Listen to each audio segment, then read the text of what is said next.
Okay, let's discuss PCA. First of all, let's understand that why we are talking about PCA. See, there are two problems. When you do regression or whenever you do any machine learning algorithm, there are two problems that you will suffer. One is the problem of underfitting. Another is problem of overfitting. Underfitting क्या है? When you take very less variable, for example, this one. Here you have taken only one variable y is equal to b0 plus b1 x1 plus I return, which is our CAPM model. We have taken very less variable to explain the required rate of return.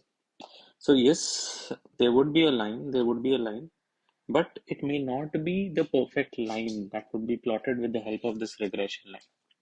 So what you do, you increase the number of features or you increase the number of variable. For example, in the CAPM model, from CAPM model, you move to what? Three-factor model, Fama French model, and now you added some variables like small minus big, high minus low. Then also you added further the momentum factor, not in the Fermat French model, but you added the momentum factor.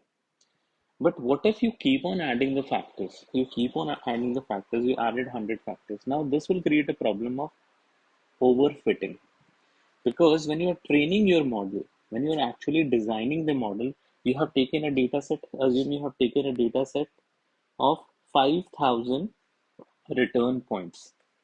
Okay, these are the 5,000 observation. You're training the data, and these are your training data point. Now your model, this green line is your model. Okay, so this green line is your model, and this line, this actually it's not a line.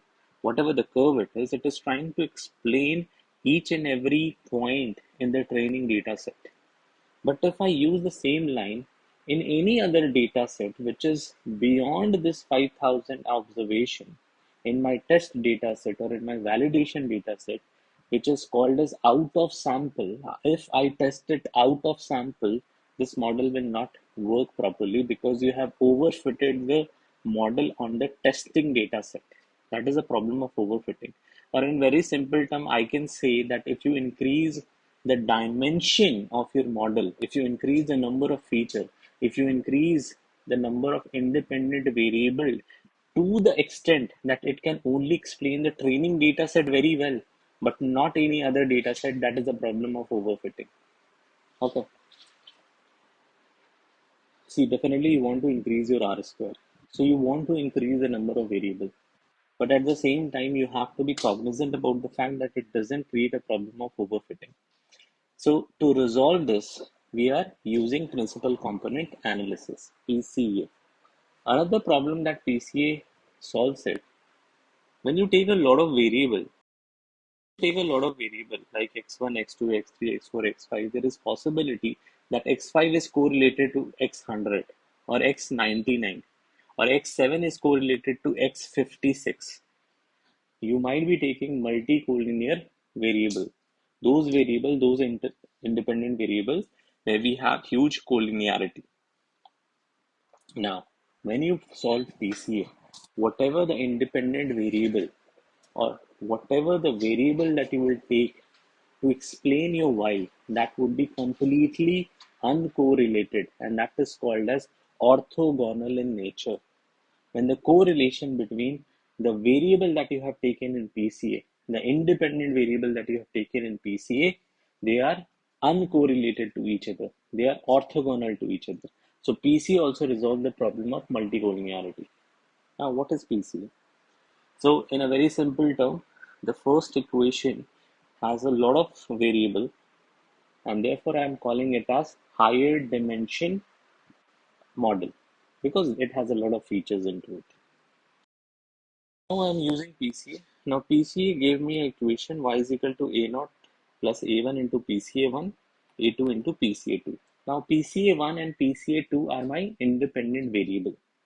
Definitely you can see there is only two variables, so I'm calling it as a lower dimension model. Okay. Now what is PCA1? What is PCA2? Now listen very carefully. The PCA1 could be a linear combination of all the other variables. Like you can see the other variables are x1, x2, x3, x100. So till x100, it may take all the variables. But it could also be possible that it may take only five variable x1, x2, x3, x4. But what is that linear combination? What is that non-linear or linear combination that PCA1 has? We don't know it. We cannot exactly state, okay, the PCA1 has these variables and these coefficient. And that's why sometimes people call PC analysis as a black box, because there is no economic interpretation of PCA1. For example, in the pharma French model, I can say what is small minus big, or what I can say what is the market risk premium, or what is the market factor, what is high minus low, what is the momentum factor. There is an economic, rational, economic interpretation of these factors. But PCA1, you cannot state anything. You don't know what is PCA1. It could be linear combination of small minus big, high minus low, momentum factors, or market risk premium. So you will not be able to state what is PCA1. You might be knowing what is the formula of PCA1, but economic interpretation would be difficult. Similarly, with PCA2, it could be linear combination of only three variable x1, x2, x3, and other coefficients for x4, x5, x6 are zero. You don't know that. And even if you know that, you cannot interpret it in a economic or rational way. That's why people criticize it as a black box. Now, when you calculate this PCA1 and PCA2, in most of the curriculum, it is written as eigenvector. So PCA1 and PCA2 is called as eigenvector. Now, your PCA1, the first variable that you will take, then you will take PCA2, you can also take PCA3, then you can also take PCA4. PCA1 will have the highest R square, highest explanatory power. And how much variability in Y is explained by PCA1 is called as eigenvalue. Is called as eigenvalue. Now, one and the most important stuff, whatever the variables are, PCA1, PCA2, PCA3, they will be uncorrelated to each other. The correlation between PCA1 and PCA2 would be zero.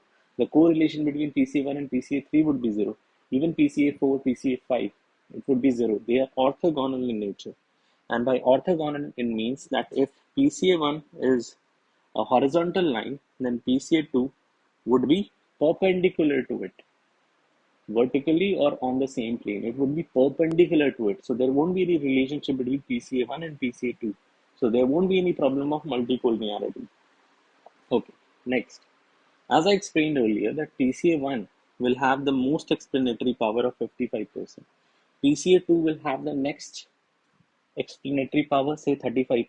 PCA3 has 5%. PCA4 has 1%. PCA5 has 0.06%. Or PCA6 has 0.00005%. You can see that as you're taking the PCA variables, the eigenvectors, your explanatory power is decreasing.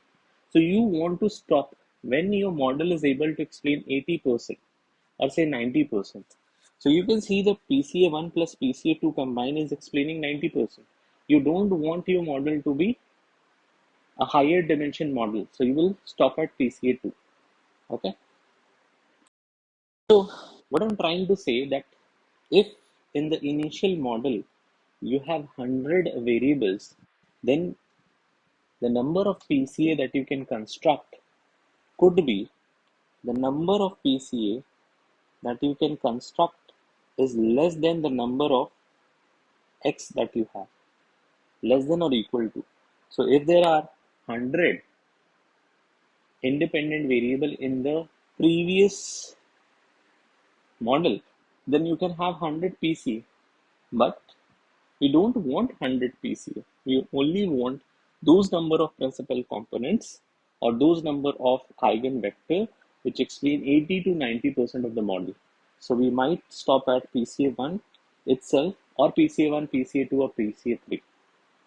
That's it.